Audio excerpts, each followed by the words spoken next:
Good morning, everyone, and welcome to our next segment at the Water Pavilion, focused on policy, accountability, and monitoring in water and sanitation and climate action.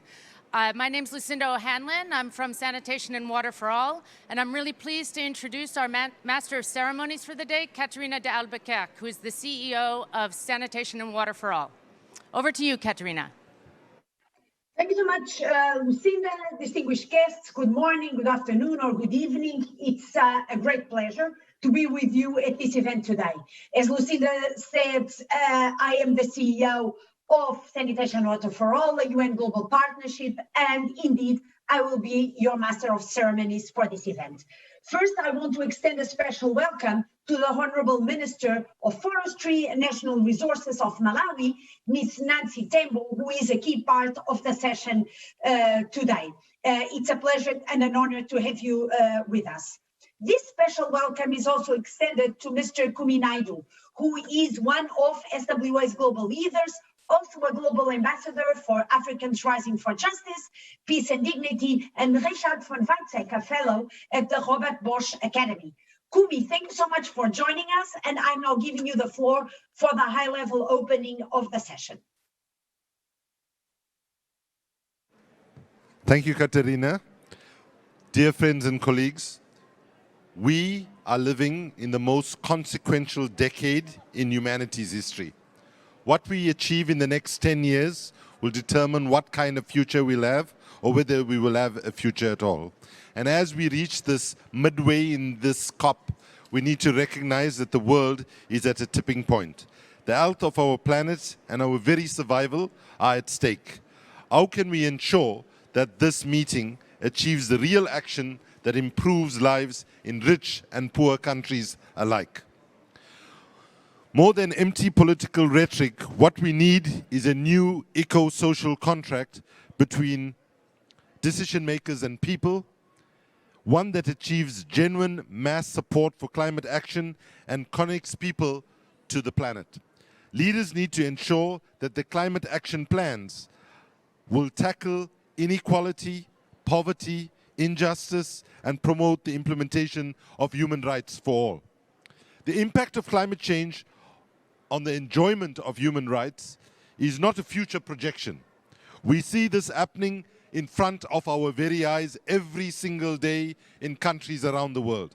And the patterns are no surprise to a world which is characterized by vast inequalities, those who are already disenfranchised in terms of realizing the rights to food, health, housing and development, and importantly, their rights to water and sanitation, are precisely those populations who are on the front lines of climate change. They are feeling the impacts right now. They are also the least responsible, and the terrible injustice of this all is that those that are least responsible are paying the first and most brutal impacts of climate change. The way this plays out through water is especially striking. 90% of climate change is happening through weather-related events which have a profound impact on the hydrological cycle, often resulting in either too much water or too little water. All this in a world where one in four, that is a quarter of the world's population, lack access to safe drinking water. And nearly half the world's population do not have access to decent sanitation. And let's just be clear, when we say half the world does not have access to sanitation, it's a very nice way middle-class people like us talk, but if I want to put it brutally and crudely, half the world's population do not have a decent, clean place to piss and shit. I want to say it in those words that hopefully it brings a message that we take certain things for granted, which half the world's population do not have access to. In the end, those left furthest behind end up bearing the brunt of increasing water scarcity and poverty. They face a vicious and unjust cycle in which a lack of access to water and sanitation is aggravated by extreme weather events, leading to more expensive and unaffordable services. But where the problem starts may be where the solution begins. We need a radical approach grounded in human rights. We need to prioritize the tackling of inequalities and putting people's needs front and center. The good news is that the solutions are well known and readily available. What is lacking, of course, is political will. We are here and ready to work. As the Sanitation and Water for All, a multi-sector partnership, we are here and ready to work with all that believe that access to water and sanitation is a fundamental human right, so that we can put our shoulders together to make these changes that we should have done a long time ago. I want to just end by saying we must now realize that nature does not negotiate. We cannot change the science. All we can do is change political will. And thankfully, political will is in most countries a renewable resource, in the sense that when political leaders don't deliver, we have the capability of changing them in elections and other processes. So I would end finally by saying that after the global financial crisis, those in power responded with an approach of system recovery, system protection, and system maintenance. What was needed then and what is most critically needed now is system innovation, system redesign, and system transformation. And I hope that this COP rises to the challenge to do that, and those of us in the water and sanitation sector are ready to rise up to that challenge. Muchas gracias, merci beaucoup, thank you very much. Thank you so much, Kumi, for your always inspiring words, for reminding us that the climate crisis is not only a planetary emergency, it's a human rights crisis. And the missing link is indeed political will, and it's never enough to say it again and again and again. And thank you for reminding us that political will is something that is renewable and that we can change when there are elections. Applying the human rights framework as a lens for crafting solutions to adapt to climate change and mitigate its negative impacts can indeed help us. Human rights law provides both procedural principles such as participation, non-discrimination, transparency, and accountability, which can guide how we pursue integrated policies, as well as substantive guidance on what it means to enjoy human rights in practice. For instance, in the case of the rights to water and sanitation, it means that these are available, that these are accessible, that these are culturally acceptable, of good quality, that they are affordable, and that water users are first allocated towards the realization of human rights. These human rights requirements have big implications for how we plan within the reality of climate change and how these plans get implemented. The Paris Agreement calls on all parties to formulate and implement National Adaptation Plans, the so-called NAPs. And parties should submit and periodically update their nationally determined contributions, the so-called NDCs, describing their mitigation and adaptation priorities. While the Paris Agreement does not explicitly address water and sanitation, the nationally determined contributions and the national adaptation plans are critical entry points for ensuring that climate action is human rights based and for incorporating also the human rights to water and sanitation. For example, these are opportunities for states to assess water usage across different sectors and to ensure that human rights are not jeopardized by, for example, unsustainable water footprints.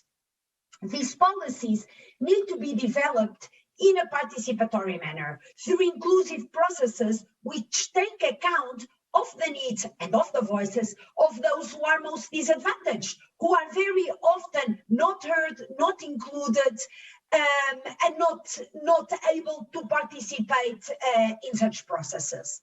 There is also a need for greater intersectoral collaboration, and more must be done to secure reliable financing for effective climate action, grounded again in the realization of human rights. We know that these are consistent challenges for the formulation and implementation of NAPs, but we also know that partners are finding ways to make progress. One of the defining features of a human rights approach is its emphasis on accountability, accountability, and accountability. And here at COP26, negotiators are working to finalize the Paris Agreement's enhanced transparency framework, which aims to hold countries accountable for their climate commitments. Effective accountability requires reliable data on what is happening, to whom, and also why. And through strong monitoring systems, we can adjust and course correct to ensure that we are continually working towards reaching the most marginalized. In short, these are our key topics today: strong integrated policies, but also accountability and monitoring, with a focus on how to more closely link the climate and water and sanitation agendas. Today we will have 3 segments in this event. In the first segment, we will discuss and showcase successful stories around the integration of water and sanitation in the review of nationally determined contributions in Africa, including lessons, opportunities, and the way forward. In the second segment, we'll focus on accountability, and it will highlight how platforms as the SWA Mutual Accountability Mechanism can help to elevate attention to commitments at the nexus of climate, water, and sanitation. Finally, the third segment will focus on approaches to monitoring climate resilience. We will have time for questions at the end, and please make sure that you use the chat box function. And without further ado, let me now give the floor to my dear friend and colleague Alejandro Jimenez from SIWI to moderate our first panel discussion. Over to you, Alejandro. Thank you very much, Catarina. Thank you, everyone, for being here. It's my pleasure to moderate this first part of the session today.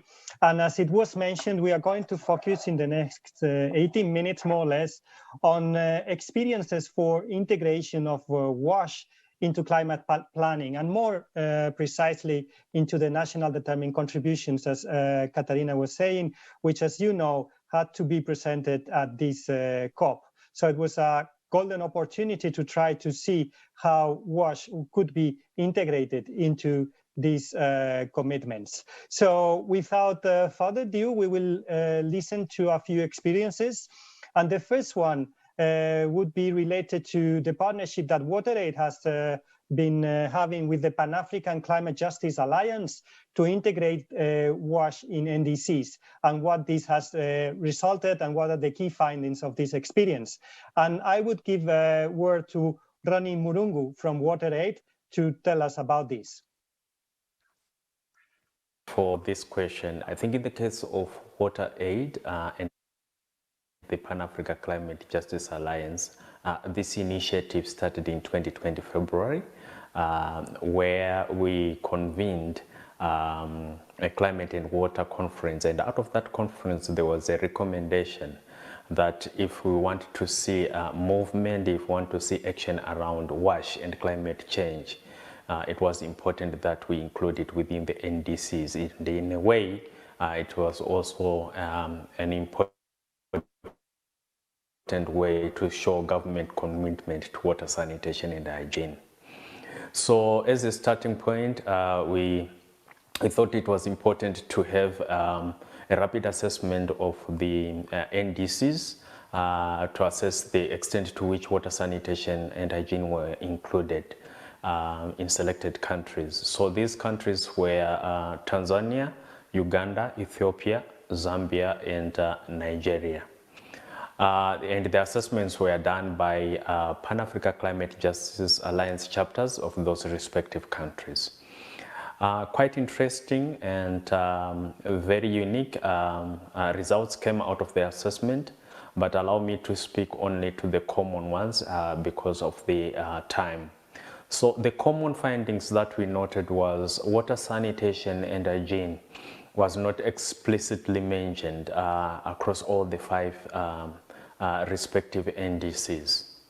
And of the 3 components, water, sanitation, and hygiene, it's only water that is mentioned, but in this case, it was mentioned in relation to water for agriculture and water for energy, not specifically for the water that we drink in our homes, the water that Water Aid and PACJA are looking at. Then sanitation equally was not mentioned in any of the NDCs. I think the closer aspect that was noted was waste management. Then hygiene, of course, there was no mention at all. We also looked at the process to understand the extent to which the wash sector was also involved in the revision of the process, and we noted that for the NDCs that were in place, the wash sector was not very much involved in the process, and this could be the reason why water sanitation and hygiene were not mentioned. So moving forward, it was a critical recommendation that water sanitation and hygiene sector needed to take part in the revision process. The other aspect that we looked at was to look at the opportunities that we can use as an entry point to engage. And we noted there was a lot of mention around low carbon technologies. There was a lot of mention around nature-based solutions. And also integrated water resource management was noted, and this was also an entry point for us. But above all, the ambition across all the countries to enhance and increase their adaptation initiatives was also critical. So based on these findings, the common ones cutting across all these countries and the ones specific to the respective countries, we then developed policy briefs which were used to influence the governments and also to influence the process of revising the NDCs. And I'm proud to say that we have 4 countries to date that have managed to include WASH explicitly within their NDCs and also the National Adaptation Plans. Starting with Rwanda, which we used as a model and as a country to reference other countries to say, look, this is what Rwanda did. So we've seen Tanzania successfully including that. We've seen Nigeria, and we have seen also Ethiopia successfully including WASH within the NDCs. A lot of challenges came, a lot of learnings also came, and a lot of opportunities were noted within the process. And my colleague from the Pan-African Climate Justice Alliance will speak to this. Thank you very much. Thank you.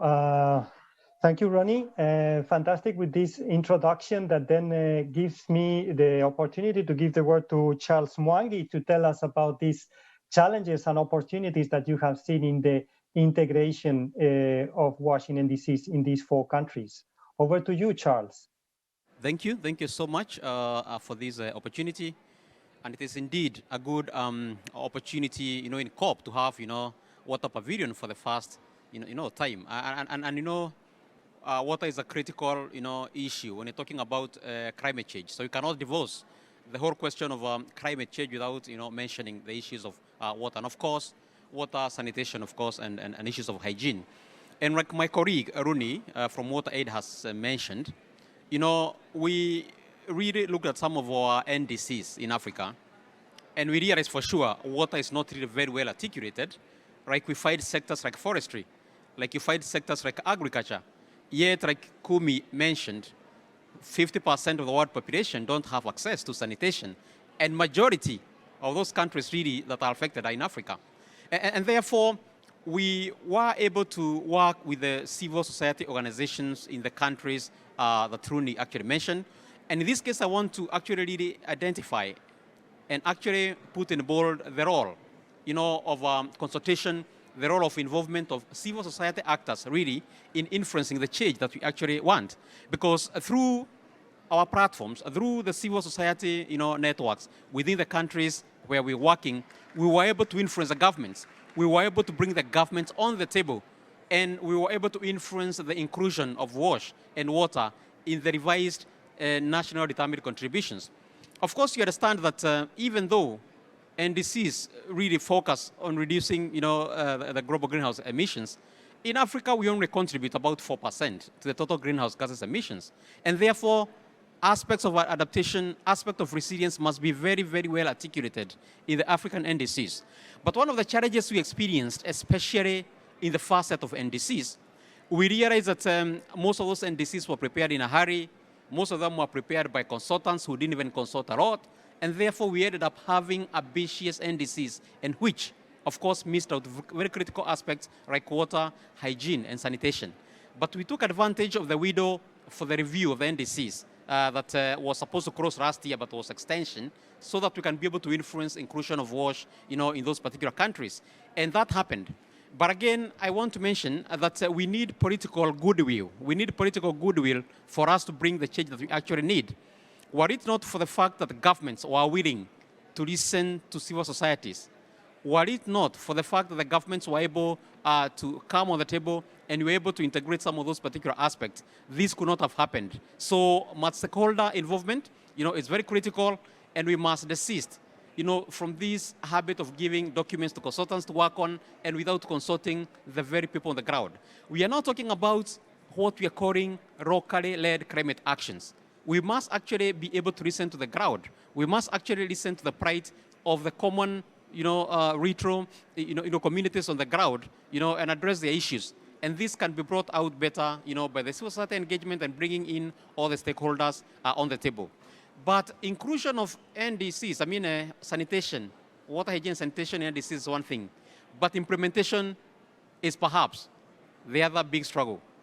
And if you look at even the first set of NDCs, you realize that from Africa, most of the NDCs that are submitted are so much conditional, meaning the implementation is subject to availability of resources from outside.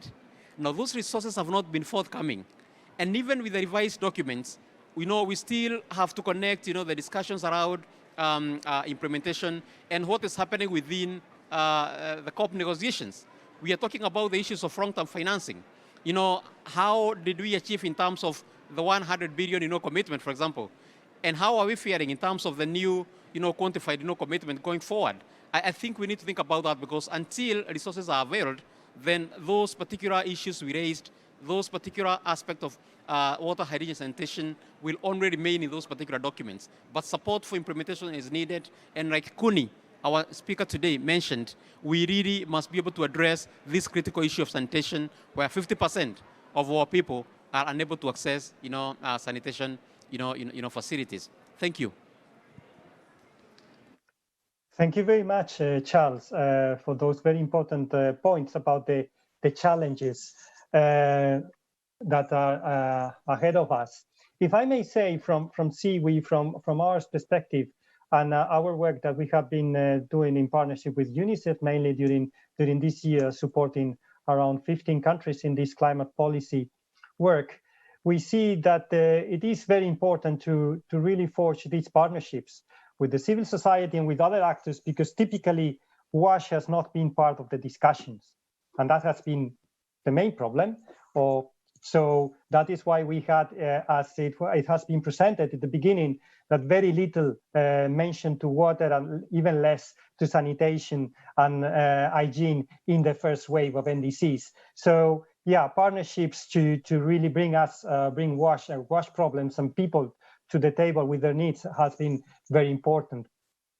Second point is that I think we need to be better, and that has been also an effort over the years to build this climate rationale, to build how water contributes, how water and WASH is needed for adaptation, as well as how it can contribute to mitigation. And this is something that we are now better at, and it's getting slowly, but we need to keep working, because if not, we will not get to access that finance that Charles was mentioning to support WASH-related projects.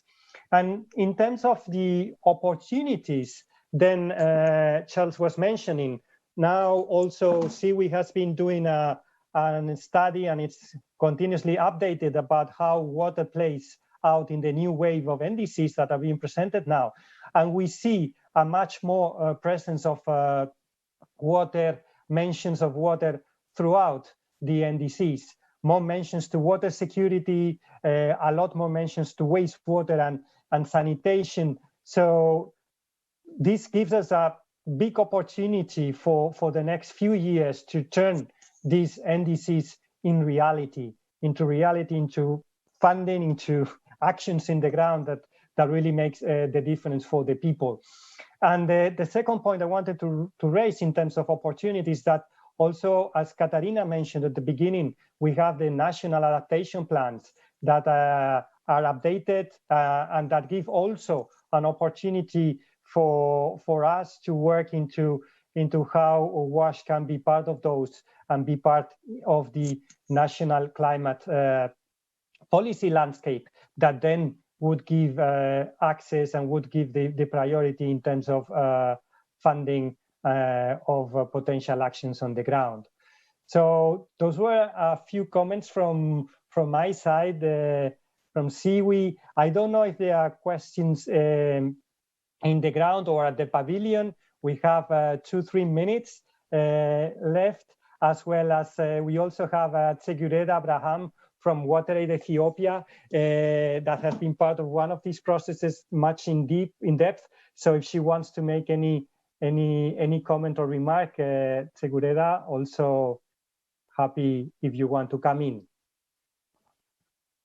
Thank you, Alessandro.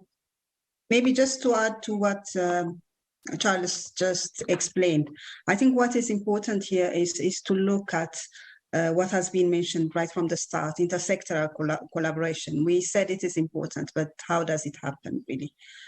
So for the WASH sector specifically, there's no much engagement in the climate adaptation process. Intersectoral collaborations are here, but WASH actors are not really aware of them. So including the NDC reviews and the NDC development, what this assessment have done and this partnership with PACTA, it has opened more opportunities for WASH sector players to engage. So the one-to-one lobbying with actors at the country level has been also very useful, and better understanding and harmonization. We say that we have the SDGs, the SDG targets are assessed and monitored separately. NDC targets are assessed and monitored separately when they look at the same indicators sometimes. So this process is quite time consuming. At the country level, if you look at it, it's costs. The cost is quite high as well. So focus on intersectoral collaboration and also practical ways of coming together to be able to achieve both the SDGs and the NDCs. I just wanted to add that. Thank you. Thank you. Thank you very much, Tsegureda, for that final point on intersectoral coordination that is needed. And I haven't been alerted of any question, but I know that we are also in our last minute. So I will just hand over to Catarina again, and perhaps we can take more questions at the end. Over to you, Catarina. Thank you. Gracias, Alejandro. Thank you so much. And thank you all to our distinguished panelists. I cannot avoid and make a comment on the last remarks by Tsegureda. I could not agree more with you on the challenges and difficulties of intersectoral coordination, collaboration, and work. And this is also one of the reasons why at SWA our partners thought that it would be a good idea at our next sector ministers meeting that will take place next year in Indonesia, to precisely bring around the table not only the usual suspects, meaning the minister responsible for water and sanitation, but bring also around the table responsible, the ministers responsible for the environment and climate. And we hope that something good happens. We hope, and we are sure, we are confident that something good will happen through bringing those ministers together. And I have to say, I was shocked to learn that it has not happened before ever. So I hope that that this intersectoral collaboration will be strengthened, and that from our side, our partners and at SWA will give it also a push. Okay, so as I said at the start, plans and policies are crucial for articulating our destination and the milestones along the way. And accountability for meeting those objectives is often the elephant in the room. And this is normal because accountability is the teeth. And very few of us like going to the dentist or like being bit. Although we know that we must go to the dentist, not being bit. And accountability is the teeth, because one dimension of it is being explicit about where we have fallen short, and who likes to admit that they fell short of anything. So nevertheless, the value of accountability is not in its shaming potential. The reason why we want to insist on accountability is because we are persuaded that it helps us all do better. It helps us see the gaps, it helps us see missteps, it helps us see things that have changed, and as a result, help us to continually improve our approaches. It's possible to take a practical approach to accountability and use it as a pathway towards collaborative action.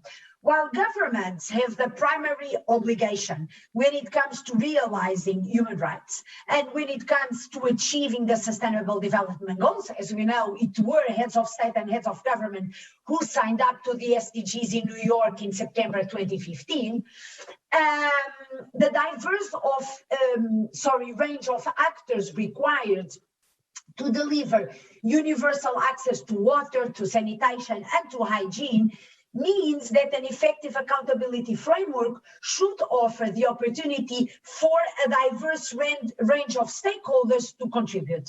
And it is in the response to these gaps that SWA, our partners, developed 3 years ago what we called a mutual accountability mechanism. We even call it the mutual accountability mechanism. We think that it's quite unique because it's the only global mechanism of its kind dedicated to water, to sanitation, and to hygiene. And through a combination of global and national multi-stakeholder processes, we support continuous momentum for collective dialogue and action to make progress on commitments towards achieving universal access to water and sanitation. We have been working with our partners to use this tool as a way to bridge climate commitments with commitments made in the water and sanitation sector, and critically linking these to the important issue of financing.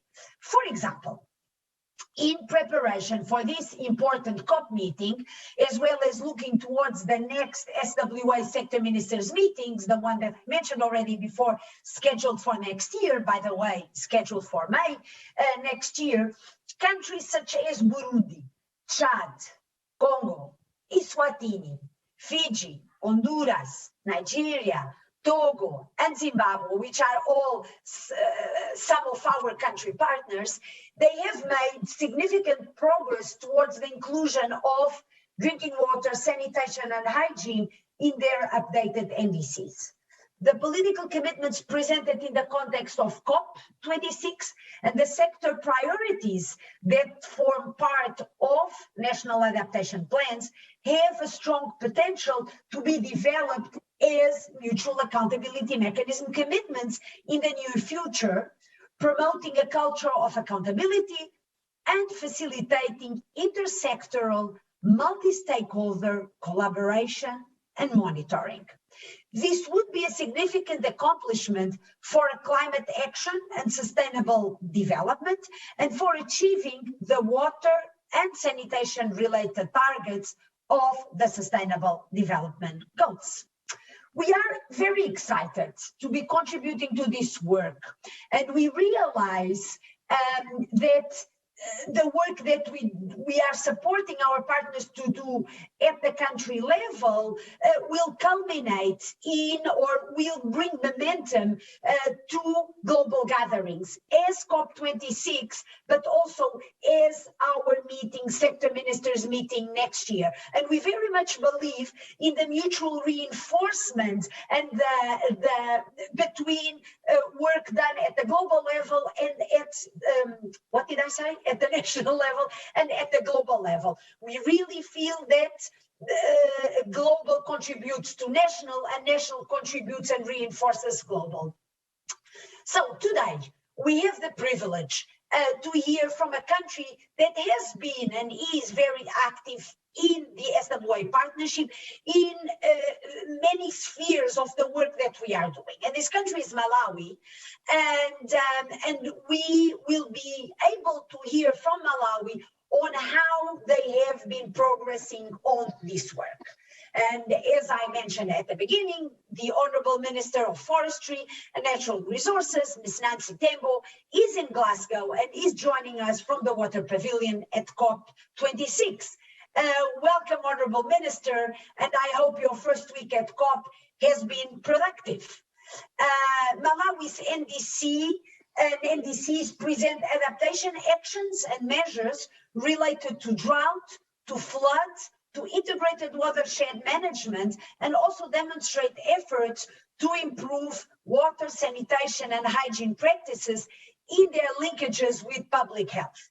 In July, the government of Malawi submitted a meaningful climate-related commitment under our own collective SWA's mutual accountability mechanism, namely to develop a climate-resilient wash sector financing strategy by September next year, September 2022. And this links obviously very nicely with our sector ministers meeting next year, but also with the finance ministers meeting that we hope to organize in 2023. As Malawi tends to be one step ahead, you have already reported progress on this very commitment, informing the partnership that once developed, adopted and implemented, the climate resilient wash sector financing strategy will guide Malawi's wash sector and allow finances to go towards key areas that will help achieve SDG 6. So, Excellency, please share with us Malawi's efforts to build climate and water sanitation and hygiene. We would like to take this opportunity to learn about how your ministry arrived at this commitment and about the strategic relevance it may have for future conversations with the Ministry of Finance and with your counterpart, the Minister of Finance. Over to you, Honourable Minister.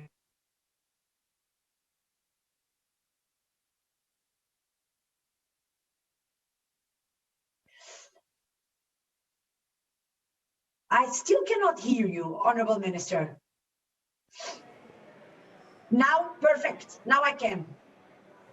Thank you very much for that very generous presentation.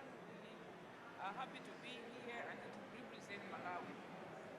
We in Malawi, just to take it from where you started, indeed, we have committed ourselves to this water and sanitation financing. But apart from that, there's so much that we're doing. We have... Honourable Minister, I don't mean to interrupt you, but I just wonder if somebody can fix the sound. I don't know if it's just me, but you are breaking a little bit and I don't hear you very, very well. Very sorry, Honourable Minister. Try again. Hello, can you hear me now? Yes. Okay. Go ahead, Honourable Minister. Yes. Okay, we mustn't lose the momentum here. We want, with you, we will never lose the momentum. Well, I would like to thank you for having me this morning, this afternoon. In Malawi, we have committed ourselves to this wash financing and working very closely with the Minister of Finance to ensure that our projects are well funded. And we're glad to report here that our Minister of Finance has been taken on board, because at the end of the day, water is life, and in whatever he does, he must make sure that the water sector is well protected, the water sector is well financed. So I will start by saying that as Malawi, we have committed to the NDCs. We have reviewed our NDCs, and as we speak, these were submitted in August. Among these NDCs we submitted, we presented our adaptation action measures related to water, sanitation, and hygiene.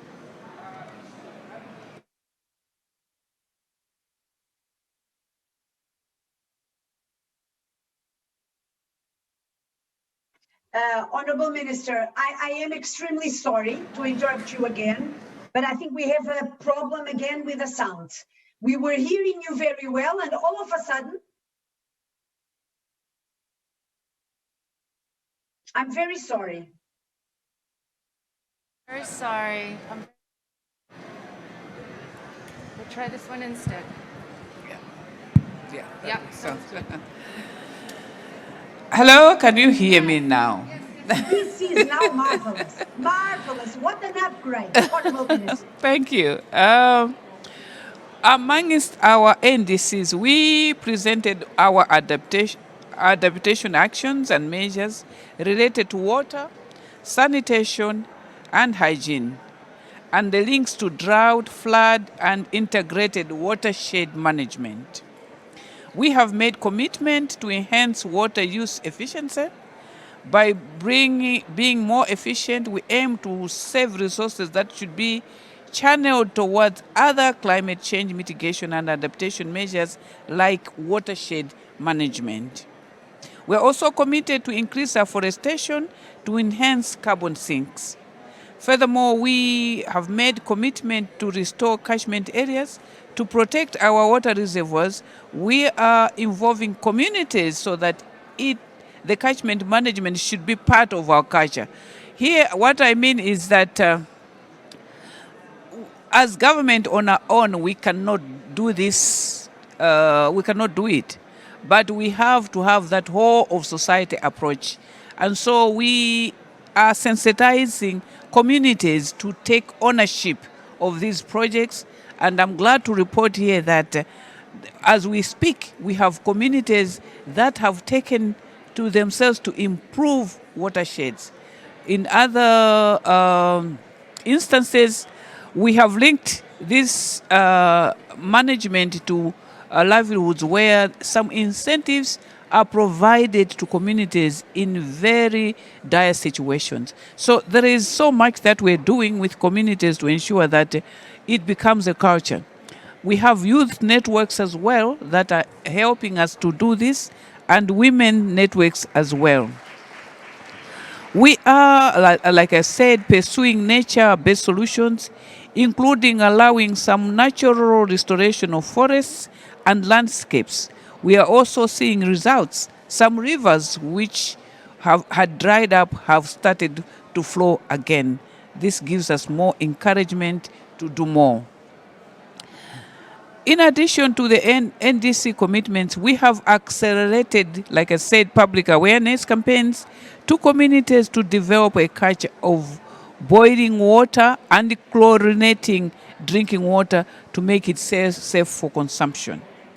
Malawi has also made commitment under sanitation and water for all mutual accountability mechanism to develop a climate resilience wash sector financing strategy by September 2022. And this is what I talked about earlier, that our Minister of Finance and ourselves, the Minister of Water, responsible for water and sanitation, have signed up to this commitment. I'm pleased to share with that with this funding from UNESCO, the development of the financing strategy is in progress. Our hope is that it will be an important tool for mobilizing more resources towards the wash sector. All these efforts ultimately aim to achieve. We have the simple. These efforts stipulated above are ultimately aimed at achieving SDG 6 of ensuring access to clean water and sanitation for all. As I stand, only 17% of the population of Malawi has access to a stand-up water pipe, while 64% rely on boreholes. We would like to close this gap, and this mechanism, we believe, is going to assist us to close this gap and make Malawi a water-safe country. As we've always said that water is love, but also water is a right. This right, we have to ensure that it becomes a right for everybody. I would like to take this opportunity to thank all the WASH partners in Malawi. Government only can achieve up to so much, but working together, there is so much that we can achieve, and therefore we look forward to being in this continued collaboration. Thank you very much.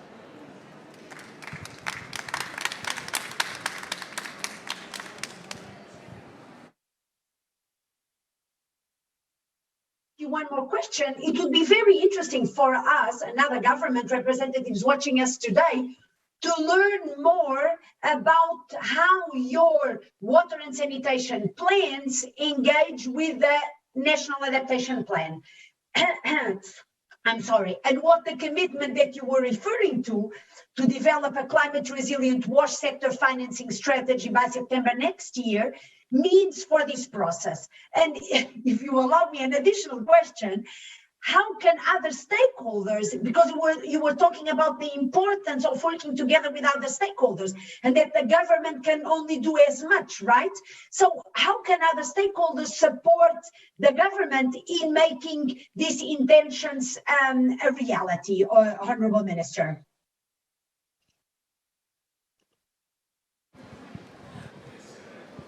Yes. How does this financing link with our adaptation plans? What this does is to provide us with resources, for example, for water harvesting, construction of dams. These the adaptation program will link into us developing our communities to develop resilience. For instance, if we construct a dam, what we are doing there, one, we are providing safe water from that dam. Secondly, we will be able to provide other livelihoods from that dam. We'll be able to water harvest from that dam. But we cannot do that without resources, without assistance, without support. So these are interlinked. We cannot do one without the other. And that's why we applaud this mechanism, because it will assist us to access resources that make us develop this resilience by building this infrastructure that supports our communities. Thank you so much, Your Excellency. Thank you for having been here. Thank you so much, and congratulations on the pioneering work that you are doing in your country, together also with other ministers. And I hope to be able to see you in Indonesia next year, and in order to celebrate many more successes from your country and, of course, also from other countries. And as we are starting our preparatory cycle for our Sanitation and Water for All's 2022 Sector Ministers meeting, we do hope to see more countries using the mutual accountability mechanism as a vehicle, as you are doing in Malawi, for aligning climate strategies, water and sanitation adaptation and mitigation priorities, as well as climate financing through the submission of climate-related commitments. Your intervention, Honorable Minister, was very inspiring, and I hope to see other governments and partners following suit. It is a significant achievement to see more and more countries having the adaptation needs of water supply, sanitation and hygiene services well integrated in the national priorities. So we have seen how the water, sanitation and hygiene sector is ready to support and can be a strong ally when formulating, revising and implementing NAPs and NDCs, including by using existing commitment platforms such as SWA's, the Sanitation and Water for All's mutual accountability mechanism. So let's move now to the third segment of our session with focus on monitoring climate resilience. And I hand over the floor now to Sylvia Gaia, UNICEF Headquarters Water and Environment Senior Advisor, to moderate this discussion on monitoring. Sylvia, un gusto verte, and the floor is yours. Gracias, and thank you, Catarina. Thank you very much. Here in the session, in the pavilion, people are applauding you for the excellent intervention and moderation of this session. So we are now in the last part of this session. We are going to talk a little bit about monitoring climate resilience, because of course we are here in the water pavilion, and it's the first time that we have this pavilion, and we have the Climate Resilient Day. Today is a day dedicated to climate resilient water and sanitation services. So of course, when we talk about climate resilient water and sanitation services and climate resilient communities and all these fantastic commitments that at policy and advocacy levels we are seeing from countries in the NDCs, how are we going to measure all this? We need to find ways to be able to understand how this works and be able to see if we are making progress against the targets that we are setting in terms of climate resilient monitoring services, communities, all the commitments that are done in terms of financing and supporting the climate resilient water sector and sanitation, and of course also at the commitments at global level. So for all these, we need, of course, monitoring. And to start with, we are going to have an interacting session here. We have to start and to frame a little bit the efforts that are done in this arena. We have Guy Howard, who is from University of Bristol, and will present and introduce as a model that they have been working to propose to the sector, and he will let us know how this is going and what is how he is going to look forward. Thank you. Guy, over to you. Great, thank you very much, Sylvia. So, as Sylvia said, I'm Guy Howard. I'm the director of the Cabot Institute for the Environment at the University of Bristol, and also a research chair in environmental and infrastructure resilience. So what I'm going to talk about very briefly is some work that we're looking at about how we start to measure resilience moving forward. So perhaps the first question is, well, why do we need to start thinking about indicators of resilience? And I think particularly for the wash sector, it's really important to say resilience is not the same as sustainability. So if I was to very briefly describe the differences, I would say when we're talking about sustainability, we're talking about systems' abilities to cope with things that it already knows about, the threats it already understands. Resilience is much more about an ability to cope with unknown threats, unknown in terms of their magnitude, in terms of their frequency, their complexity, and sometimes in the case of things like wildfires or storm surges, threats that the wash sector hasn't previously tried to address. But where resilience is very complementary and very similar to sustainability is that it's multidimensional, and so indicators of resilience need to reflect that multidimensional approach, which means quite a lot of it will be relatively qualitative and not simply quantitative. And what you see on the right here is through our work we've identified 6 key domains where we think you have to really understand what's going on in order to build up a picture of resilience. So the environment, the infrastructure, management systems, governance and engagement, institutional support, and supply chains. Now, if we're looking at big utility suppliers, what we then would often do is do very bespoke assessments that would lead to individually defined resilience that would work specifically for that system and to provide a response for actions for that system. And if you want to look at materials like that, the Climate Resilient Water Utilities website in the United States has some extremely good examples. What we're talking about a lot more today is in smaller systems, so small towns with villages or urban fringes, where actually often what we need are a simplified metric that allows us to compare between communities so we're able to make decisions and support action. This work that I'm going to talk about today is largely built around work in two particular countries, Ethiopia and Nepal, that we've done from Bristol in collaboration with colleagues in Kathmandu University and Haramaya University. These are two countries that have large numbers of small supplies, largely managed by volunteers, and they're both countries that for different reasons face major challenges from climate change. So historically, Ethiopia has been very concerned with drought, but increasingly is recognizing floods are an increasing problem, and for many of their communities will be faced with both droughts and floods in very rapid succession. Nepal has a very wide range of climate threats, but has particular problems with spring decline, part of which is linked to glacier recession, but also of lowering groundwater tables because of sinking boreholes in the Terai. So what as we've developed our metrics, we've started to think about what do we need. So a metric needs to be relatively simple. You might have very large amounts of data that underpin a metric. And so in the cases where we've worked, we've probably had about 40 to 50 indicators. But you need to simplify that down to a way in which people can understand. You have to have transparent and simple ways of scoring that people can follow, and you must be able to support decision making at different levels. So that might be at a national or subnational level where you're trying to identify which communities might be priorities, or where you're trying to look at systemic failures where you need concerted action to address failures. But you also want to have systems that you can use at a community level as a more scorecard approach to engage people in discussions about problems and their resolution.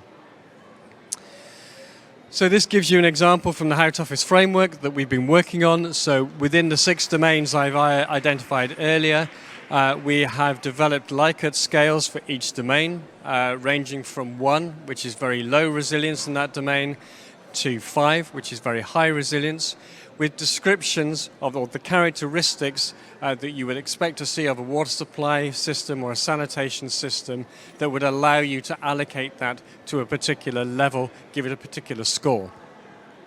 So this is a scoring system with examples that we've developed for small piped and non-pipe systems, for simple water treatment, so not complex utility treatment systems, but simple water treatment systems, and for on-site sanitation systems. But we have not covered complex utility sewer systems. And these have been tested already on around 30 supplies in Nepal and about 25 in Ethiopia. So what this is an extract of some of our data that we've had for water supplies in Nepal, and what basically this is trying to show is that if you use this method, you can look across these multiple domains, and what you can do is end up by assigning a final single resilience score to a water supply. And once you have that, you can start to compare it to the other water supplies that you may have covered. So what you'll see from this example, so we have 6 domains with a 5-point Likert scale in each one, so a maximum resilience score should be 30. So the first thing you probably take away from this is that actually an awful lot of water supplies in Nepal aren't especially resilient to climate change. The color coding is a way of us being able to identify priorities. So those supplies colored red are where the resilience is lowest, so where logically, if we were going to go back and make investments, those are the communities that we would prioritize. Whereas those in green have much higher resilience and therefore would be much lower priority. We can then also use this data to look at how that resilience varies within the domains. So the graph on the left is from Ethiopia, and what you will see from that is actually there's very little variation within each domain. They all tend to consistently score the same, which suggests that they have a similar set of problems across all sites. The right-hand graph is for Nepal, and what that shows you is actually resilience varies hugely within that domain between different water supply systems. And so actually with the example, I think here of institutional support, there's not a single easy systemic problem. You probably will have to look at these individual issues in order to resolve them. We then can start looking at trends in resilience, and these two radar diagrams. Again, the left-hand side is Ethiopia, the right-hand side is Nepal. What this starts to show you is where you have your systemic failures, where you need concerted action at a national level. So institutional support, for instance, in Nepal is clearly the major problem. So when we mean institutional support, we mean the processes of local government or private sector to support managers of water and sanitation facilities. By contrast, when we look at Ethiopia, we can see that there's a set of issues that consistently score lower, so management, supply chains, institutional support, and so we might want to do concerted action across all of those. Now, these are very small data sets, but you can see as you build this up to more and more supplies, you start to really be able to detect your trends where you need action. When we're talking about resilience, we then actually need to understand what we are being resilient to. So what we've done through this project and increasingly starting to work on is development of climate storylines, which is a way of trying to relate climate projections back to events that people can relate to. So particular types of flood events, particular types of drought events that you can then actually really understand in your planning. So these were based on the models and ensembles that had most skill for the individual settings. It's a developing field, there needs to be more work, but in my view, this is the way that we need to be asking the climate science community to support the WASH community, because this kind of locking into a real world type event is what actually helps you make decisions. And if anybody's interested, there's some extremely good papers about how people have used this in Switzerland, for instance, about a major rain on snow event and how that affected hydropower. It's a very good example. So let me wrap up with some key lessons that have come out. I think I'd say this framework works much more effectively for water supply than for sanitation. That's partly an issue of scale. So water supplies tend to have a relatively small bit of infrastructure that serves lots of people. Sanitation is lots of infrastructure serving lots of people. So it can be quite hard on sanitation about, well, how many toilets do I need to look at? It's partly because I think we understand the climate effects on water far better than we do on sanitation. And so there is a lot more further work going on about how we articulate indicators of resilience for sanitation systems. And also how we start to think about thresholds so that we can start to try and define some outcome level resilience indicators, which almost certainly would have to be set at a country by country basis because it will be determined by what societies think are a tolerable risk, but I think is the area that we need to go into next. So the framework certainly needs much more operational testing. We're hoping to do some more in Mozambique coming up. We are working with partners to try and roll it out because this is an initial framework developed through research. We now need to go and try it in the real world and work out what really does work, what doesn't work, and then reformulate it so it's more effective. And we will continue to work on our storylines. So hopefully that gives you an idea of some of the emerging work around measuring resilience. And thank you very much. And back to you, Sylvia.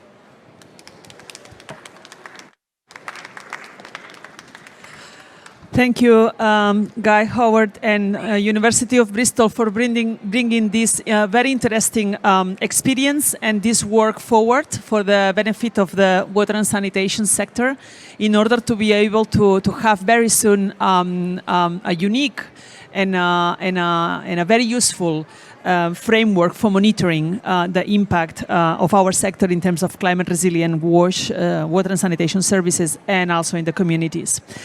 But of course, we also want to measure other dimensions, right? Because there are initiatives like one that is upcoming very strongly coming from Africa, which is called the African Investment African Water Investment Program.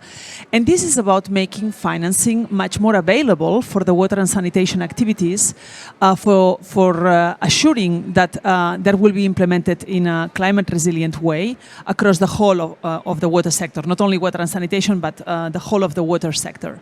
And of course, here we also need to understand how are we going to make progress on this. And to explain how this is going to be done, we have Alex Malawi today with us from GWP and also part of this African Water Investment Program. And he will let us know in the next 3-4 minutes what he thinks about monitoring the finance that is going into the sector for the climate resilient results. So Alex, if you are with us, over to you. Thank you. Yeah, thank you, Sylvia, and thank you very much for inviting Global Water Partnership to be part of this event, which is very, very interesting and extremely important. Let me recognize the presence of the Honorable Minister from Malawi, and thank you very much for your remarks. So Sylvia, to respond to your question, let me just take the audience back to a conversation I had sometime last year in September with the former president of Tanzania, His Excellency President Jakaya Kikwete, who was also former chair of the African Union. And also in his previous life, he was a Minister of Water. He was a Minister of Finance, Minister of Foreign Affairs, and then later on President for 10 years. So I asked him this question. I said, Mr. President, we in the water sector across Africa and globally, we've been trying to find a way of bringing water to the attention of heads of states so that it can have a higher profile within the economic development conversations, but also within the global planning systems and discussions on climate change. And I asked him to say, based on your experience, what do we need to do? He asked me what we have done first in the water sector. So I gave him the whole story of integrated water resources management from the Rio Convention, the progress in the water and sanitation decade between 1980 and 1990 led by the World Bank, lifting millions of people out of poverty, connecting many people to sanitation. And then I mentioned that despite all of this, including development of various investment plans, integrated water management plans, we have not made much headway. What we need to do? He said we need to have a brainstorming session. And so in November last year, there was a brainstorming session closed, which was convened by President Kikwete and the former Prime Minister of Niger, His Excellency Ibrahim Mayaki, who is the CEO of the African Development Agency. The brainstorming session was attended by the African Development Bank, African Ministers' Council on Water, as well as the Common Market for Eastern and Southern Africa, which looks about trade and regional integration across 21 countries in Africa. Following that brainstorming session, the conclusion was, you have done everything in water, but you haven't done the most important thing. And the most important thing that you have not brought this thing to account, brought the issue of water to the heads of state to ensure mutual accountability. So I said, okay, what does that mean? They proposed that we develop an Africa Water Investment Scorecard. And the scorecard is going to be used to track investments in water and sanitation across all countries in Africa and be presented to the heads of state on a regular basis to be able to show the performance of investments in WASH, the performance of investments in water resources management, and also where the investments is coming from public sector, from ODA, as well as from the private sector, and identify where the bottlenecks are. And it is then that we began developing the so-called Africa Water Investment Scorecard, which has now been developed with a framework that consists of 3 pillars. The first pillar is about strengthening the enabling environment for water and sanitation investments in Africa. And this includes strengthening the governance, the coordination, the planning, all the beautiful things that my colleague Catarina mentioned from SWA. Strengthening the investment climate, including minimizing regulatory and governance risks that constrain private investments to come into water and WASH. Strengthening the environmental and social safeguards, including gender transformation, that are needed to be elements of sustainable water and sanitation investments. And the second pillar is about tracking the actual investments from ODA, from public, to see where is the money coming from? Where are the gaps and where are the bottlenecks? And the third pillar is tracking the investment performance and sustainability, including tracking indicators around climate resilience WASH. How sustainable are the different climate resilience water investments that are being put in place across Africa? How are they performing? So the scorecard has been developed so far with this strategic framework over 22 partners. Most of them are also involved in the water pavilion. UNICEF is part of the partners that are developing the scorecard. Sanitation and Water for All, WaterAid, WHO, including AGWA, the Global Center for Adaptation, looking specifically at what kind of indicators need to be tracked for climate resilience WASH. The game-changing profile of the scorecard is going to be that this is going to be presented to the heads of state on a regular basis, to the African Union, starting with the coming summit, to trigger action for mutual accountability from the heads of states and from the partners.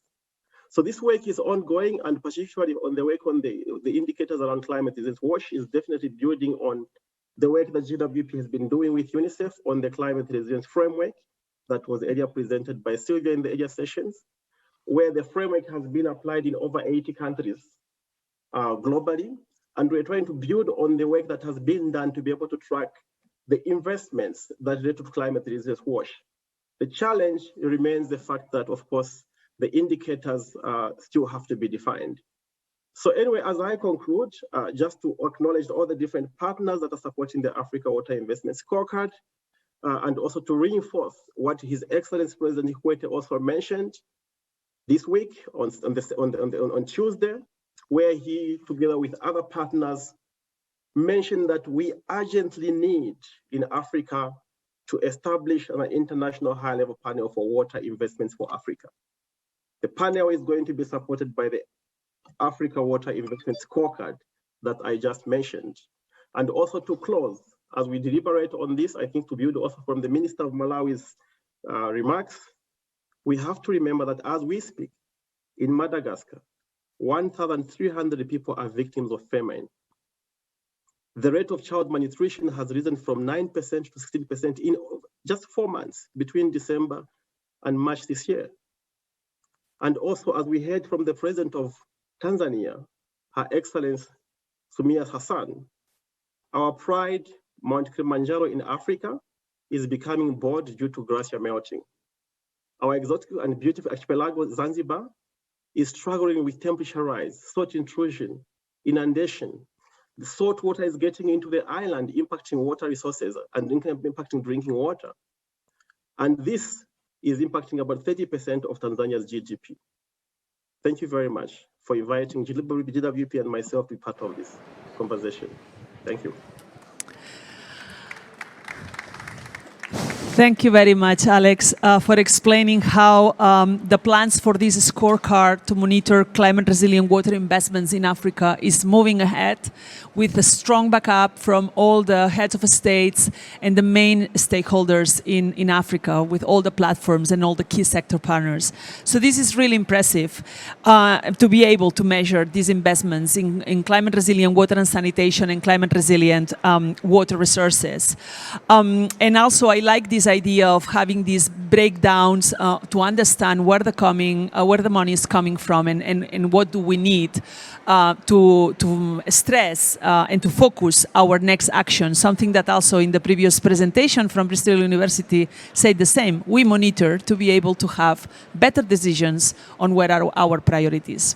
So the last intervener in this portion of this session is Thomas Lymaker. He is working in UNICEF, but he's representing the joint monitoring program that is jointly run between WHO and UNICEF. And they were the first, they were also very, very good at positioning the importance of monitoring when we started the era of the MDGs. You may remember that. And they also come up with a system to monitor the targets in the sector. So I would like to ask Tom, what were the lessons learned in terms of monitoring the previous MDGs, now SDGs 6.1 and 6.2? And what are the perspectives of hearing all these about monitoring climate resilient services, communities, investments? What do you think about that? What do you think that you can pick it and then bring it up to scale in these global monitoring systems? Tom, over to you. Okay, thanks, Sylvia, and thanks for the invitation to join this discussion. I think it's very interesting. The WHO, UNICEF, JMP is responsible for global monitoring. And I think, as you said, the WASH sector did a great job of coming together and building a consensus around the monitoring framework that we're using for the Sustainable Development Goals. And I think we do need to do the same in terms of building consensus around the metrics for climate resilient WASH services. Guy gave a great presentation on the types of things you need to look at a system level, but the JMP is compiling data which is aggregated at the national level and then the regional level and the global level. So what is that going to look like? And I think the first point I would make is that the existing SDG metrics are actually a really good starting point.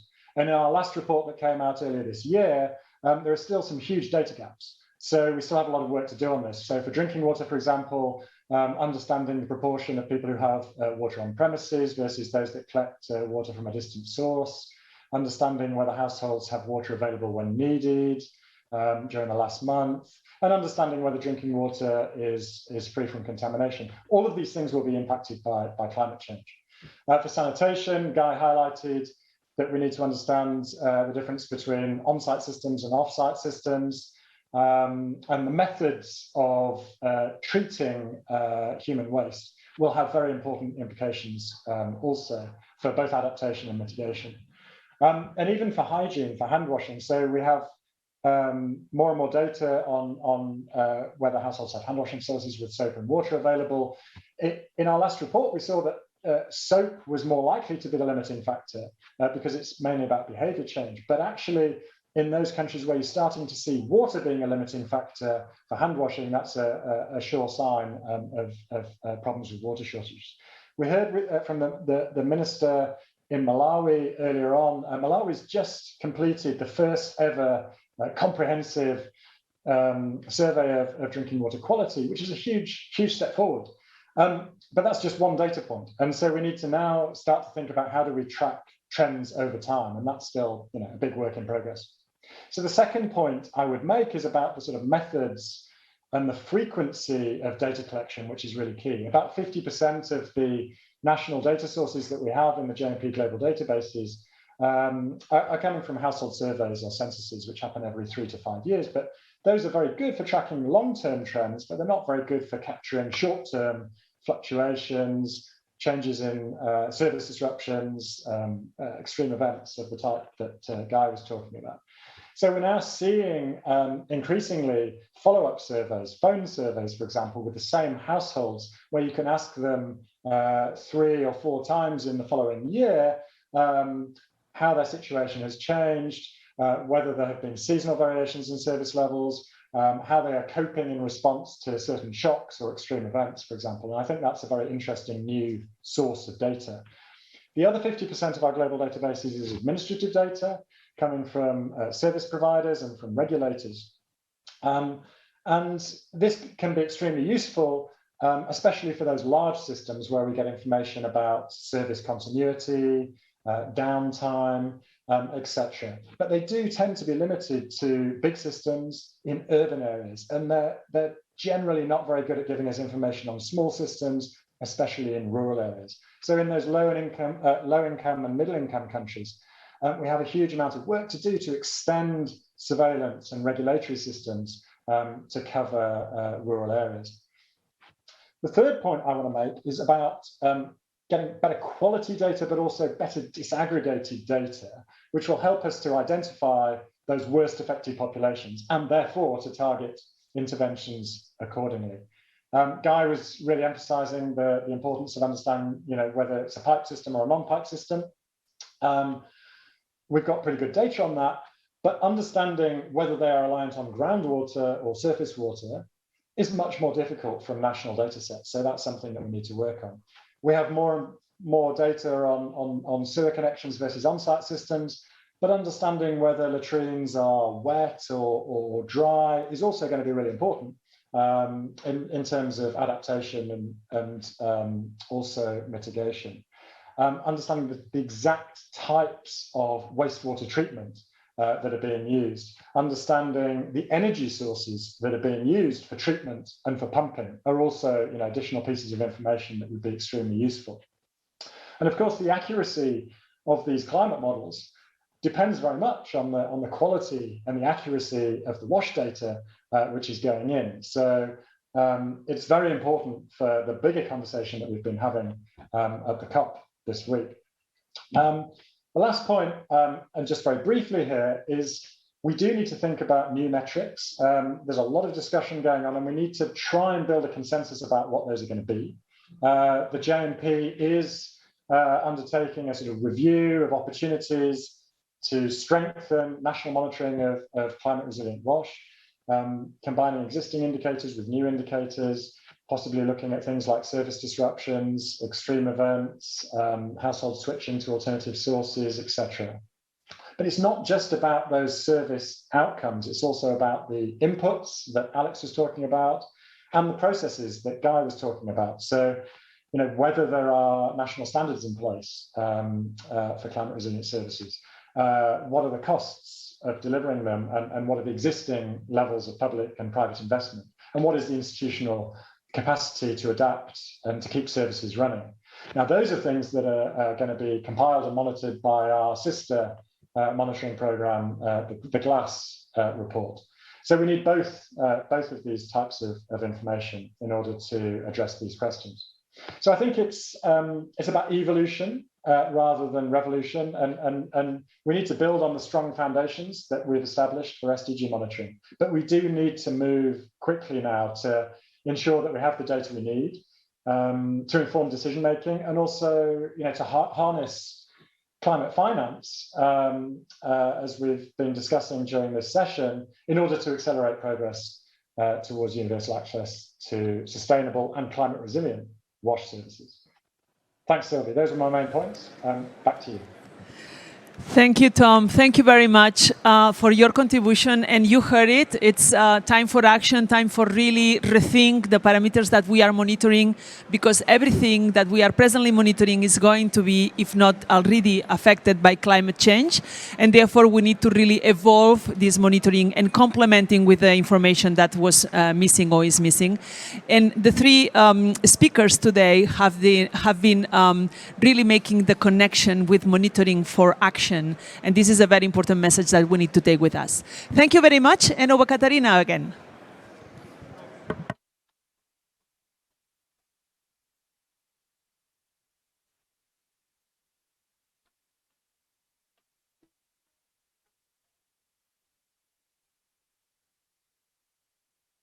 What happened?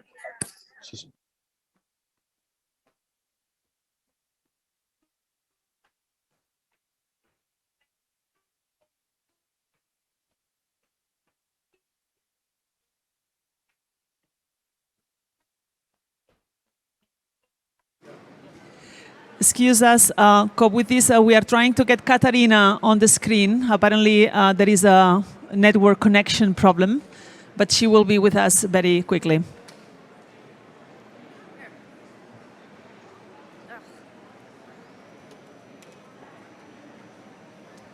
With Catarina's permission, I'll take over quickly because I knew she had a question for Alex.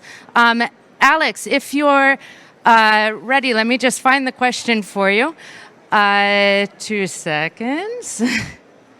We've talked a lot about influencing the NDCs, Alex, but the NAPs are lagging behind.